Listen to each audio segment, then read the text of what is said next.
अब मैं उन सभी लोगों से रिक्वेस्ट करना चाहूँगा जिनके पास मेरा गिफ्ट कार्ड है।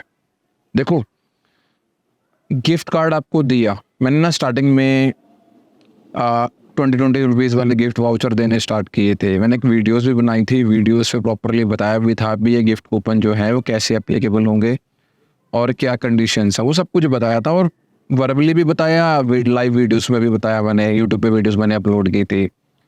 उसके बाद भी ना कई बार क्या होता था, शॉप पर कोई भी आएगा, एक बैड इन्वायरमेंट क्रिएट करने की कोशिश करते हैं लोग भी, आपने तो ये कहा था, आपने तो वो कहा था। जब मैं उनको कहता हूँ भी आपने क्या मेरी यूट्यूब पे वीडियोस देखी, मैंने जब आपको कहा था भी इसके बारे में भी पूरा यूट्यूब पे चेक कर लो और मैं समझा रहा हूँ, तब तो आप तो सुना नहीं। अब आप एक इन्वायरमेंट ऐसा क्रिएट कर रहे हो जो कि मेरे काम को लेकर ना बिल्कुल भी ठीक नहीं है। मेरी एक इमेज, मेरी हमारी जो शॉप की जो इमेज है ना बिल्कुल ख़राब करता है। ठीक है, लिखा कुछ है, बता कुछ रहा हूँ, ऐसा पॉसिबल नहीं हो सकता। ठीक है, अब मैंने कार्ड पे ना सारी टर्म्स एंड कंडीशंस लिखी ही हैं भी ये स्टेशनरी पे वैलिड होगा और इस पे कोई कंडीशन नहीं है, क्या चीज़ आपको मिलेगी, कितने की शॉपिंग है, अगर कार्ड गुम हो जाता है तो क्या फ़ीस चार्ज होगी। तो मेरी आप सभी लोगों से रिक्वेस्ट है, कार्ड पे जो भी लिखा है ना उसको पढ़ो, क्योंकि मेरे पास ना बहुत सारे इंसिडेंट्स ऐसे हो रहे हैं, आपने तो ये कहा था, आपने तो वो कहा था। देखो, मैं फिर से वही कहता हूँ, कोई भी इंसान, सिर्फ मैं ही नहीं, कितने परसेंट चांस हैं कि वो अपनी बात से पलट जाए, या फिर उसने वो कहा ही ना हो, या फिर किसी ने कुछ कहा और आपने कुछ और समझा। इसके 100% चांस बन सकते हैं। ठीक है, बट यही अगर रिटर्न में लिखा हुआ है और क्लियर साफ शब्दों में लिखा हुआ है भी आपको किस चीज़ पर बेनिफिट मिलेगा। देखो, मैंने जब कार्ड बनाए थे ना तो उस टाइम सिर्फ मेरे पास स्टेशनरी थी। जब कार्ड की सेल कम हुई तो मैंने ये ऑब्जर्व किया अभी कार्ड स्टेशनरी के अलावा और भी आइटम्स ऐसी होनी चाहिए, एसेंशियल आइटम्स, लाइफस्टाइल से रिलेटेड आइटम्स होनी चाहिए जो कि मेरी सेल को इम्प्रूव करेगा। अब मैंने उसके ऊपर प्रॉपरली लिखा हुआ है भी आपको स्टेशनरी के ऊपर 18% लेस मिलेगा, फिर भी मेरे पास लोग आते हैं बिना ये पढ़े सिर्फ आर्ग्यूमेंट्स करते हैं भी आपने तो कहा था 18% लेस मिलेगा, बट आपको ये कहा गया है कि आपको स्टेशनरी पे 18% लेस मिले। अभी तो देखो मैं वर्बली बोल रहा हूँ, इसके साथ साथ मैंने आपको रिटर्न में एक प्रॉमिस किया हुआ है, वो रिटर्न आप पढ़ो। ठीक है, बना इसीलिए रहा हूँ सिस्टम, रिटर्न में इसीलिए दे रहा हूँ कि आर्गुमेंट्स कम हो, शॉप पर जो इन्वायरमेंट क्रिएट होता है, एक बैड इन्वायरमेंट, वो क्रिएट ना हो। तो मेरी आप सभी से लोगों से रिक्वेस्ट है, देखो इमेज चाहे किसी की भी गंदी हो, खराब हो, चाहे मेरी चाहे आपकी, फ़र्क सभी को पड़ता है।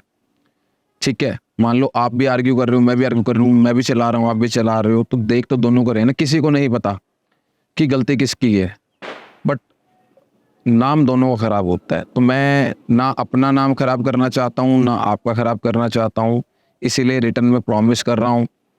ठीक है, अब कुछ लोग आते हैं, आएंगे, जैसे मैंने घड़ियाँ रखनी स्टार्ट की हैं, आपने कहा था भाई घड़ियों पे भी 18% लेस दोगे। अभी बताओ कैसे पॉसिबल है जिस चीज़ के ऊपर प्राइस लिखा ही नहीं हुआ।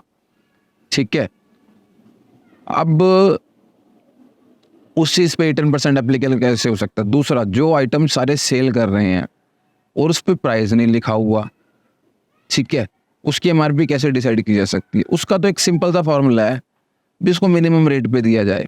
ठीक है, क्योंकि देखो मैं चाहे आपको प्राइस बता दूं 1000 रुपये, चाहे बता दूं 1500, चाहे बता दूं 2000, सामने वाले ने तो बोलना ही है मेरे को भी कितना लेस करोगे। तो मैं उस फॉर्मूले पे काम ही नहीं करता, हमारे फिक्स प्राइजेज हैं, मिनिमम मार्जिन्स पे काम कर रहे हैं। अभी स्टार्टअप किया है, काफ़ी हद तक हम इसमें सक्सेसफुल हो पाए हैं। हाँ, अब जिनके पास गिफ्ट कार्ड, अगर वो गिफ्ट कार्ड कैरी करता है, मैं सबसे ये कह रहा हूँ कि उनको कुछ ना कुछ गिफ्ट जरूर मिलेगा। तो मेरी जितनी भी वीडियोस है उसको ध्यान से देखो, सुनो, कोई डाउट होता है डाउट क्लियर करो, रेदर देन, देखो आप जब किसी को ना ब्लेम करते हो, ठीक है, किसी के बारे में कुछ बोलते हो, चाहे मेरे बारे में कह लो या किसी के बारे में भी, तो आप उस इंसान के बारे में नहीं बता रहे कि वो कैसा है, आप ये बता रहे हो कि आप कैसे हो। मेरे पास एक बहुत अच्छा उदाहरण है, किसी को अगर समझ आए तो उसको कमेंट करके ज़रूर बताना मेरे को। एक बहुत अच्छी हस्ती हैं, एक साधु साहब होते हैं, अपनी कथा सुना रहे होते हैं, ठीक है, वो जो हस्ती हैं, अच्छी पोजीशन है, वो जाते हैं साधु जी के पास, ठीक है, और उनके साधु जी के शिष्य को कहते हैं भी मैं आया हूँ, ठीक है, जो भी अपना पोस्ट होता था वो होता लेकर बताते भी मैं आया हूँ, उनको बताओ भी मुझे उनसे मिलना चाहता हूँ। तो उनका जो शिष्य होता है वो उनसे कहता है कि आपसे कोई मिलने आया है तो कृपया थोड़ा सा ध्यान दीजिए, ठीक है। तो साधु जी कहते हैं कोई बात नहीं, उनको थोड़ा सा मेरी कथा चल रही है, ठीक है, मेरे जो शिष्य हैं मेरी कथा सुन रहे हैं, आप उनको कहीं थोड़ा सब्र कीजिए।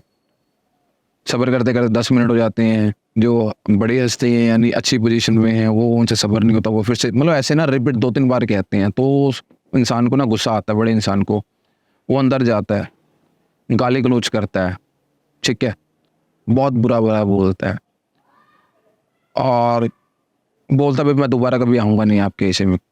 तो जो साधु इंसान है वे कहते हैं अभी हंस कर कहते हैं कि आपने कह लिया, अब आप थोड़ा सा सब्र कीजिए, बस मेरी कथा खत्म होने वाली है, मैं आता हूँ। मतलब इतना पेशेंस, कितना कुछ सुना दिया उसको साधु जी को, और वो फिर भी पेशेंस के साथ बताने भाई आप थोड़ा सब्र कीजिए, बस कथा खत्म होने वाली है, बस मैं आ रहा हूँ मिलने, आपसे आपसे मिलूंगा, जरूर मिलूंगा। तो जो बड़ी हस्ती हैं, मतलब जो भी अच्छे ओहदे पे इंसान उनको गालियाँ दे रहा था, वो बिल्कुल भी पेशेंस सब्र नहीं था उसके अंदर, वो वापस चला जाता है घर। घर जाने के बाद जब वो रात अपने पिताजी से मिलता है तो अपने पिताजी को सारी बात बताता है कि मेरे ऐसे ऐसे गया था, मैंने कहा भी मैं मिलने आया हूँ, मुझे समय तक नहीं दिया, दुनिया मेरे से मिलने को तरसती है और ये इंसान मेरे से मिलने के लिए मुझे वेट करवा रहा है। तो कहता मैंने भैया उसको जी भर के गालियाँ दी सबके सामने। तो उसके पिताजी यानी उसके फादर कहते हैं देख, जो कुछ तूने उसके बारे में बोला, यानी जो कुछ आपने उस साधु के बारे में बोला, आप उसके बारे में नहीं बता रहे, आप अपना चरित्र बता रहे हो भी आप कैसे हो। और उस साधु ने जो कुछ आपके बारे में बोला, आपको पेशेंस के साथ बोला, प्यार से बोला, इतना गाली गलौज सुनने के बाद भी शांत रहे, वो आपके चरित्र के बारे में नहीं बता रहे, वो अपने चरित्र के बारे में बता रहे हैं। तो ऐसे ही होता है जब हम किसी के बारे में कुछ गलत बोलते हैं ना, तो हम उसके बारे में नहीं बता रहे कि वो कैसा है, हम एक्चुअली बता रहे हैं कि हम कैसे हैं। तो ये एक कहानी है, बताने का एक मेरा तरीका है कि पेशेंस जो है ना और दूसरा समझदारी, ठीक है, ये इंसान को ना एक अच्छी जगह लेके जाते हैं, एक अच्छे ओहदे पर लेके जाते हैं, ठीक है। समझदार इंसान कभी भी किसी के बारे में बुरा नहीं बोलता। अब देखो मैं एक दुकानदार हूँ, बहुत सारे लोग मेरे कंपटीशन में भी हैं, कोई सस्ता बेच रहा है, कोई महंगा बेच रहा है, ठीक है। मैं भी चाहूँ तो उनका नाम लेकर भी वो लूटता है, ये करता है, फलाना ढिमकाना कर रहा है, ठीक है, बहुत सारी बातें बनाकर कस्टमर्स को एंगेज कर सकता हूँ, बट मैं ऐसा बिल्कुल नहीं करता। देखो वो अपना कर्म कर रहा है, सस्ता दे महंगा दे वो बताकर करता है, आपसे चीटिंग कोई नहीं करता, कोई चीज़ आपको जितने की भी देनी है वो बताता है। हाँ आपका मन मानता है तो आप लेते हो। हाँ हर इंसान मजबूरी का नाम लेकर ना एक दूसरे को ब्लेम करने की कोशिश करता है। देखो ये आपकी मजबूरी नहीं है, अगर कहीं पैसे खर्च कर आपका काम बनता है तो आपकी मजबूरी नहीं है, ठीक है, क्योंकि आपका उससे काम बन रहा है। अगर आपका मन मानता है उससे सामान लेने के लिए, मान लीजिए कोई कार्य आपका सफल होता है, काम आपका सफल हो रहा है, बन रहा है, कीजिए, जो हद नहीं, जरूरी नहीं है कि आपको मेरे पास ही आना है। पर देखो इसी चीज को फॉलो करते हुए मैं ऐसा क्यों कर रहा हूँ, मैं किसी की बुराई करना क्यों नहीं पसंद करता, क्योंकि मैंने ये चीज देखी है, जितने भी सक्सेसफुल लोग हैं वो सिर्फ अपनी तरफ ध्यान देते हैं, रादर देन दूसरे की तरफ, वो दूसरे की बुराई कभी नहीं करते, वो सिर्फ अपने काम की तरफ ध्यान देंगे, उनको किसी चीज से कोई फर्क नहीं पड़ता कि कौन क्या कर रहा है, वो सिर्फ अपनी कमियों की तरफ ध्यान देता है इंसान, ठीक है। सक्सेसफुल पर्सन भी इसको कैसे दूर करना है, आगे बढ़ना है, और रोज कुछ नया सीखना है, रोज कुछ नया सीखने की आदत जो इंसान को आगे लेके जाती है।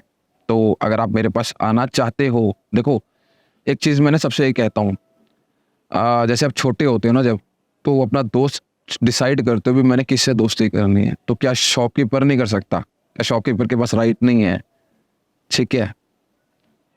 मुझे भीड़ इकट्ठी नहीं करनी, मुझे वो लोग चाहिए जो इंसान अच्छा हो, वेल बिहेवियर हो, ठीक है, जो मेरी बात सुनेगा, जो कार्ड कैरी कर रहा है, मैं उसके लिए दे रहा हूँ, उसको सब कुछ देने को तैयार हूँ, सारा सबको सिखा दिया शॉप पर भी उसको देना है, कंसेशन मना नहीं करना, ठीक है। तो उम्मीद करता हूँ आप सभी लोगों को बात समझ आएगी होगी, ठीक है। कोई भी डाउट हो पूछा करो, क्रॉस क्वेश्चन करो, क्वेश्चन जितने ज़्यादा करोगे आंसर उतने ज़्यादा आपके पास होंगे, और जितने ज़्यादा आंसर आपके पास होंगे उतने ज़्यादा ही आप ज्ञानी होंगे, यानी नॉलेजफुल। जितनी ज़्यादा नॉलेज आपके पास होगी उतनी आप हंसते रहोगे हमेशा। Thank you.